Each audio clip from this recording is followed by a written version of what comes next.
একদিন রাজা দক্ষ এক মহাযজ্ঞের আয়োজন করলেন। সেখানে সকল দেবতা এসে হাজির হলেন, কেবল শিব ও সতীকে তিনি ডাকলেন না। মহাযজ্ঞের জন্য আকাশে উঠল। সতী বললেন, কি যজ্ঞ করছেন? শিবহীন যজ্ঞ হয় কেমন করে? আমার পিতা বড়ই মূর্খ। শিব বললেন, সকল দেবতা যজ্ঞস্থলে উপস্থিত, তারা যজ্ঞাংশ ভক্ষণ করবেন, তাতেই আমি মুগ্ধ। দেবী বললেন, পিতামাতার চরণ দর্শন করতে আমি পিতৃগৃহে যাব, তুমি অনুমতি দাও। বাবা কেন শিবহীন যজ্ঞ করছেন আমি জানব। শিব বললেন, সতী, বিনা নিমন্ত্রণে যাওয়া উচিত নয়, আমাদের আমন্ত্রণ নেই, না যাওয়াই ভালো। দেবী বললেন, মেয়ে বাপের বাড়ি যাবে, সেখানে আমন্ত্রণের কি প্রয়োজন?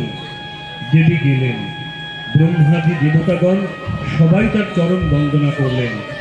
কিন্তু দক্ষ অনাহত সতীকে দেখে রাগে বলতে লাগলেন, শ্মশানবাসী শিবের ভার্যা এখানে এসেছে, যজ্ঞস্থল অপবিত্র হলো, বিনা নিমন্ত্রণে এলো, এর কি কোনো লজ্জা নেই? জগসম্মুখী পিতার মুখে নিজের পতির নিন্দা শুনে সতী অত্যন্ত মর্মাহত হলেন। অপমান সইতে না পেরে যজ্ঞের আগুনে ঝাঁপ দিয়ে প্রাণ ত্যাগ করলেন। যাবার আগে প্রাণাধিক স্বামীর উদ্দেশ্যে বলে গেলেন, আমাদের পুনর্মিলন সম্পূর্ণ করতে একটি বিশুদ্ধ আকারে আমি আপনাকে প্রতিশ্রুতি দিচ্ছি, আমি ফিরে আসব। সতী যে